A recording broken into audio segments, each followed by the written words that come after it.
And we had a conversation recently where I learned that she's made $100,000 since she's joined the program. Today's guest is a full-time artist who makes botanical cyanotypes using plants or flowers she finds in nature. She works as a photographer who doesn't take photos, but she uses natural materials as negatives in her work. And she travels around California for art fairs full time. Please welcome to the Inspiration Place, Bo Sapphire. Well, hey there, Bo. Welcome to the show. Hi, thanks for having me. Okay, so here's my first easy question for you. So Okay. all your work is blue and white, and your last name is Sapphire. So is that your real last name? No, it's my art name. I I love picked for that. myself. Yeah. Oh, that's really But great. sapphire is my favorite gemstone. And Beautiful. also it's the color of my art. So, Yeah, it's really spectacular. I love your art and you've had so much success and I really wanted to invite you to the show to share some of those strategies that you've been using. But before we do that, we have to let people know where you started. Before you joined the incubator, before you were doing this full time, what were you doing and what was life like for you? okay. So the funny thing is I've never really planned to be a full-time artist. It kind of just happened very organically.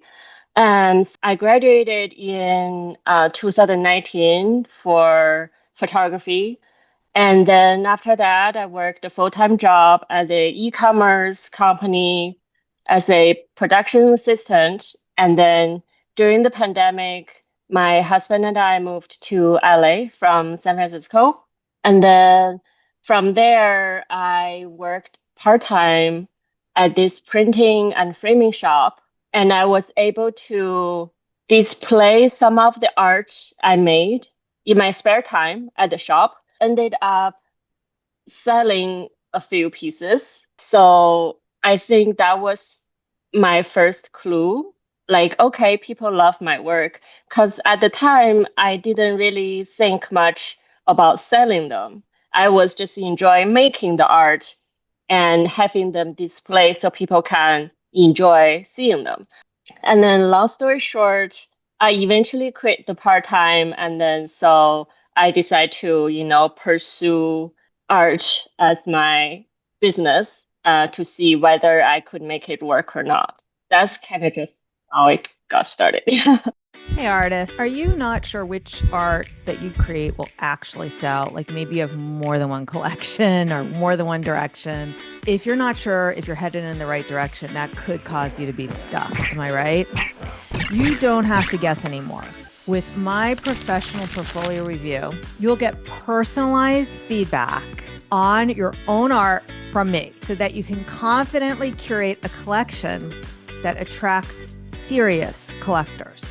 Now, I offer this in two ways. You can choose to get your review in a private one-on-one session with me, or if you sign up when I have a workshop coming up in a small group setting, where you'll also learn by seeing how I coach other artists through their challenges of which direction they need to go in. Either way, I'll review your work personally and give you clear guidance on what's working, what to refine, and what to focus on next. So if you're ready to stop second guessing and start selling with clarity, go to schulmanart.com/pro review to choose the option that's right for you. All right. And when did you start focusing on your art full time? It was summer in 2022. So I had all my business set up logistically, like the business, the DBA, business credit card, business checking, all of that before I even made my first art sale. And then I started selling my art at craft show or craft market, like handmade market. And then I been doing this like flea market that was located in West Hollywood in Los Angeles. So I would go there every Sunday and I'll have a lot of my prints like reproduction prints, and then some small size original cyanotypes there. So that was my test ground, like to see whether, how people receive when they look at my art. That's how like I got started. And then from there, I started making larger and larger pieces of art, and having more pricier, like more expensive originals. And then eventually I just stopped going there. No more. You graduated from the flea market. Yeah, I Good, guess you could say that. good for you. Okay. And then, um, what were you struggling with before you decided to join the Artist Incubator? Because I know you joined in September of 24. Yeah. So before I joined, I was with Art Storefront. At the time, I felt like they focus more on marketing rather than be the artist or make how to make better art or how to success as a artist. So I felt there was this disconnection between what I was learning with them versus what I wanted to grow as an artist. So that's when I decided to join your program. And then there's lots of programs besides mine. So and you don't have to talk about the other programs, but what made you decide to join the Artist Incubator? What was it about it that you said, "Oh, this is for me"? So I remember I one day I was just scrolling my Instagram, and I saw an ad of your book.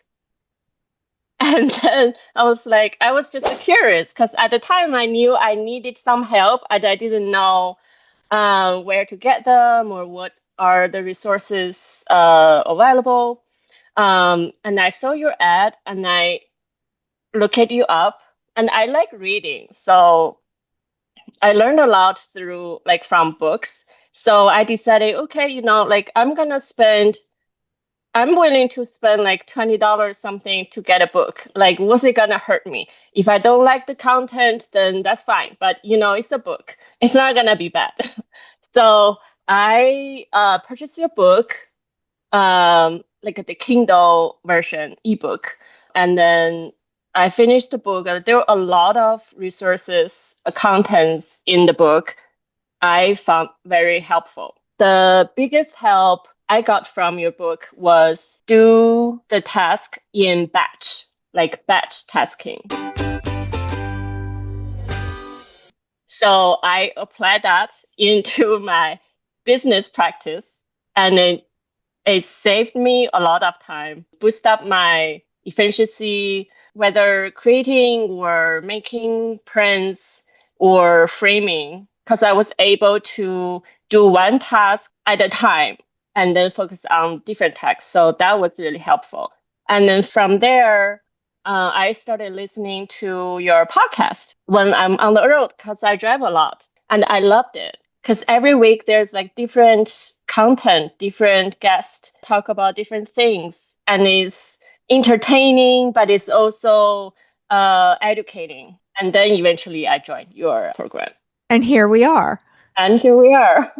And we had a conversation recently where I learned that she's made $100,000 since she's joined the program. You told me you made like 50,000 the second half of last year and Yeah, 43,000 so far in this year. 25. Yeah, like Yeah. close to 50 this year.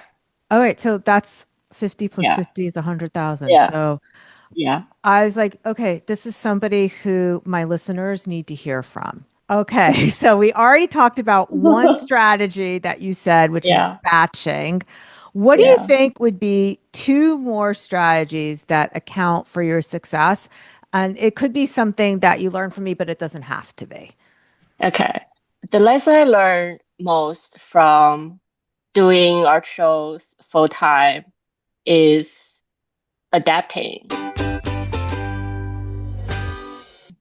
um, and listen to what people are saying about your art and then what kind of artwork they collect, and also know the audience.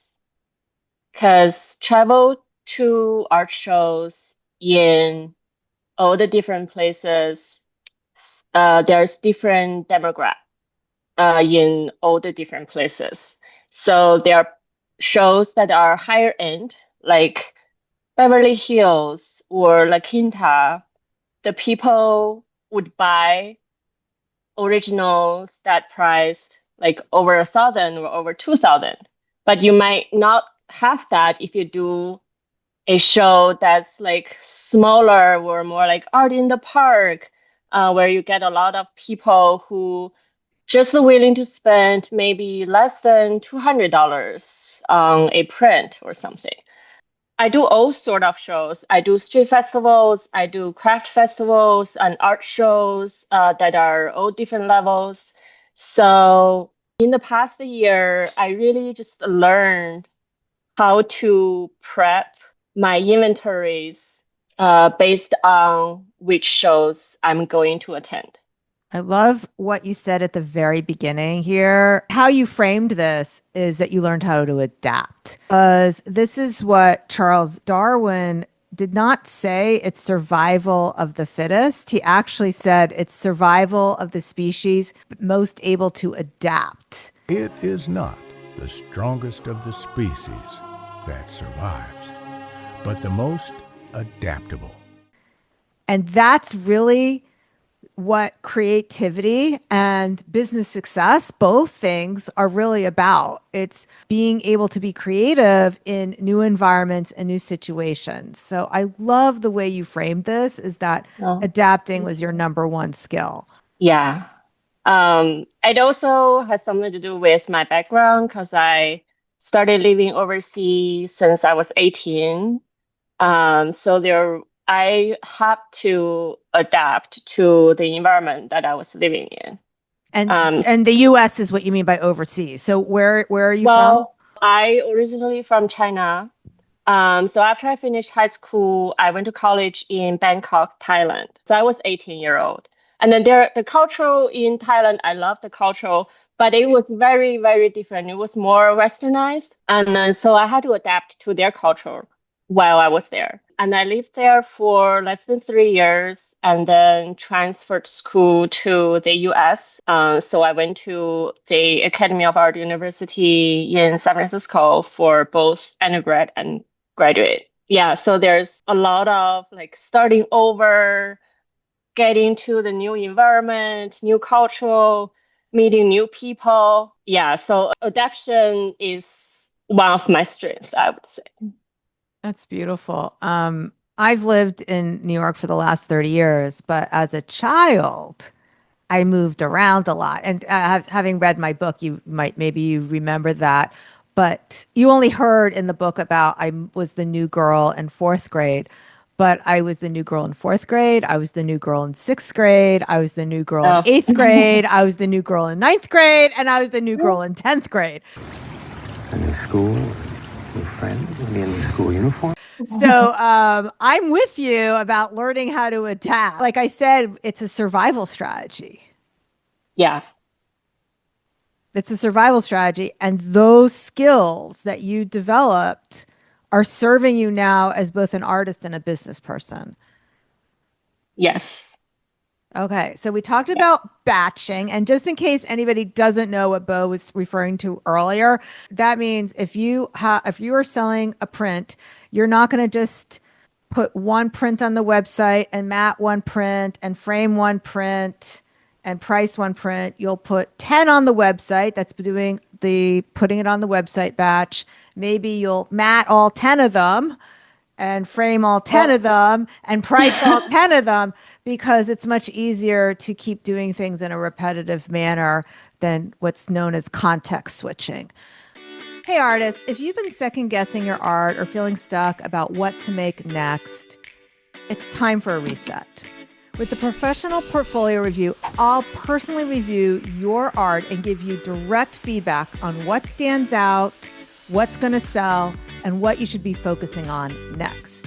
You can choose either a private one-on-one session with me, or if we have a live workshop coming up, I can review your art in a group setting. Either way, you'll get expert eyes on your art and walk away with a strategy tailored to your style and your goals. No more guessing, no more wasted time, just clear, actionable insight into how to grow your art business. Head on over to schulmanart.com/pro review and claim your spot now. So, Bo, what would you say would be the third success strategy that has made the biggest difference for you? That has to be email marketing. So I've set up MailChimp since the very beginning of my business, but I really started to invest in my time making it work like this past year. So when I started doing art shows full time, because I had so many people sign up my email list, and then what you said in your book was that the people are on your email list are your girlfriends and boyfriends, and I love that. Yeah. Well, they're your people. Yes, they love my art, and then they like to be, keep in touch with what I'll have next. So the last year, I would spend like a few hours of my time a week to just write the content, whether it's about new pieces that are made that week or new prints that I uploaded to my website or upcoming shows. And a lot of time, I'll have my collectors come to the show to visit me because they saw my email. So that was the sign to me. It was like, okay, this is working. But email marketing is not easy because I'm not good at writing. I like to read. I don't really like to write. And yet, even though you don't like writing and perhaps it's not your strongest skill, it's still working for you. Yeah, I keep it short, brief, and when I talk about certain pieces I made, I talk about from my own experience, from my own connection to that piece. And yeah, and sometimes people would relate. Yeah. Yeah. The other day during an Ask Miriam Anything call, which I do for the Artist Incubator members twice a month, somebody asked me, how long should the email be? And I said, well, we have members who write very long emails who are successful and others who write very short ones who are successful. But what's the same is that they're consistent. How often do you send out your emails? I try my best to do it once a week. So the time I send out email is either a Tuesday or a Thursday, but I'm not absolutely consistent on that. So sometimes I'm like, okay, I'm running a little bit late. I'll just send it Friday. Or sometimes I got too busy preparing for art shows that I, like didn't get to send the email that week. But I do have the automation email to be sent out once I added someone to my email list. So I believe right now there are like 6 emails that will be sent to you if you just join my email list. They're all different content, and I send them out like 2 emails a week. So in 2 weeks, they'll remember me. That is super smart. Did you get that idea from me or did you just know to do that already? I just did that already. Yeah, I did the same thing because, so let me just make sure people know what we're talking about. So you can set up in MailChimp and in most email programs, you can set up when somebody joins your list that they don't just get the welcome email, but they get a series of emails. And I always have it set up that there's like 6 all queued up for them. At the beginning, they get 2 or 3 emails that in a row during a week, and then afterwards every week. So that way, if 2 weeks do go by and I don't write something, people who are new to me will have already been nurtured and gotten to know me. So it doesn't make as big of a difference if I'm not as consistent always. But good, I'm glad to hear you did that. I put a blue heart on the email subject so people would know it's from me because my art is blue. That's smart. I like that. So it's kind of like your branding. Yeah. Perfect. Anything else you want to share with our listeners, as a bonus tip? Because we said adaptation and batching and email, being consistent with your emails. One thing that I feel is very important to artists is that you have to figure out a way to have certain amount of time to just dedicate those time to make new art. So for me, after I learned about batch tasking, I was able to save 2 or sometimes 3 days of my time to just focusing on making new pieces. And it's very, very helping. It's part of the success that I have. Because before I did that, I was really struggling when I'll have time to make art. I always felt, oh, there wasn't enough time to go out to the nature, get inspired, and then have new ideas and then make art. Because my mind got distracted from all the other different things about running this business. But recently, I would have 2 days a week. If I could make that happen, then I would make that happen. 2 to 3 days that I would just making art or do anything that will help me make new pieces, whether it's to go take a hike, see different nature, or collecting plants. Idea will always come to me when I see green or I see like flowers or plants. I don't get inspired just by sitting in my apartment and then thinking about, okay, what's the next piece gonna be? Yeah, so I think that's very important for artists. Like whatever the art medium you do, just dedicate certain time to make new art. I love that you said that, because just because you are marketing doesn't mean you should sacrifice studio time, because that's why you became an artist, to make the art. Okay. So I want to make sure that everyone knows where they can find you. So on Instagram, you are Little Gem Gallery, and her website, if you want to check out these gorgeous cyanotypes, is also littlegemgallery.com. Yep. And then if you're an artist and if you live in LA or around this neighborhood and you want to get a coffee, make new friends, I'm down for that too. Okay, I love that. And also, if you want to go to one of her art shows, be sure you join her email list. And there's a sign up on your website or inside your Instagram bio. Is that right? Yes, it's on my website once you click it open. Okay, fantastic. So if you're in California and you want to join her email list, and make sure you find out the next time Bo has a show. All right, Bo, thank you so much for spending this time with me. This was so much fun. All right, everyone. So we'll see you the same time, same place next week. Until then, stay inspired. Bye for now.